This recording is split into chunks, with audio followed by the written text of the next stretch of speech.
And now, it's time for another Dice Tower review with Tom Vasel. When I opened up a package and saw this name of this game, Box of Rocks, I was like, really? Now actually, I don't believe this is the first game called Box of Rocks. There was a game called Box of Rocks, which was a box of rocks that you stacked. But this one here plays off the phrase, someone is dumber than a box of rocks. I did not know a box of rocks could think, but in this game they can. This is a little trivia game, but the answer to every question is 0, 1, or 2. And you are playing against a box of rocks. Can you beat the box of rocks? That's the whole point of this game. Let me show you.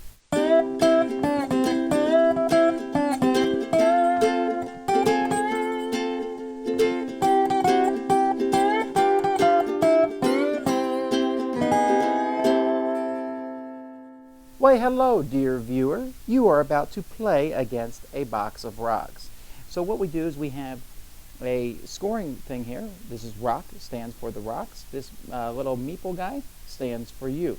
First person to 3 wins. Now what we're going to do is we're going to take 2 rocks that have a 1 on one side and a 0 on the other side, and we're going to put them inside the box.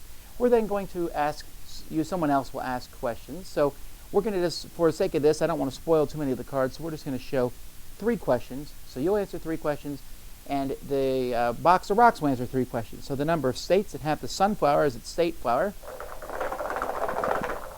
Box of rocks says 2.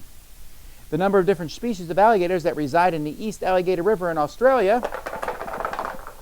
Box of rocks says 0. The number of people killed during the Halloween massacre. Box of rocks says 0. All right, let's see. First one, the sunflower is a state flower of Kansas. Only 1. Is that what you said? I don't know. The East Alligator River in Australia was misnamed. 0. The box got 1.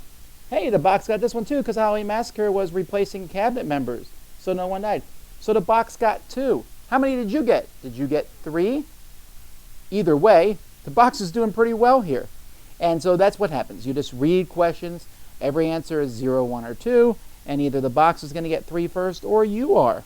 And you can then tell people that you are either smarter than a box of rocks or dumber than a box of rocks. Now, the idea of this game is hilarious. I really like this because you lose either way, right? Either you're like, I am smarter than a box of rocks, or I am dumber than a box of rocks. Both of those options is not something you're probably keen on saying. And it is surprising how well the box does. Now, granted, the box is random, right? It's just picking a random number from 0 to 2, and it will probably pick 1 more than anything else because there's 2 possibilities, but you never know. And yet, I have seen the box beat people time and time again. Sure, you can beat the box, but a lot of this trivia, I would say of the questions, I knew about 1 out of every 4. I knew it. Then about another 1 out of every 4, I could kind of guesstimate it. Then there was a couple I'm just guessing on. The box is always guessing, and I guess it goes to show you that randomness sometimes does better. This is a gimmick game, right? It is just a silly little game, and yet I'm putting it into my collection. I'm hanging on to this because it is hilarious. I'm taking this with me to the next event that I go to, just because I'm going to bring it out and be like, hey, who wants to see if they're dumber than a box of rocks? And just the whole idea of that is really funny. It's also pretty good quality. I wouldn't have minded if there had been more questions. I think there's only 300 questions in here. But again, I think for what it is, this is an icebreaker. This is something to have at a party. This is something to pull out. And in that respect, this succeeds. It is really funny. And it's going to make for a lot of great experiences. I can tell that over the course of the years. So that is Box of Rocks. The box has been smarter than me. Approved! Thanks so much for watching the Dice Tower videos. Find more great videos and reviews, as well as our top-rated audio podcast at Dicetower.com. You can also find other great shows at Dicetowernetwork.com. I'm Eric Summerer, and you've been watching The Dice Tower. The Dice Tower is sponsored by Cool Stuff Inc., where you can find great games for great prices. Cool stuff in stock. Check them out at CoolStuffInc.com. Shut the door!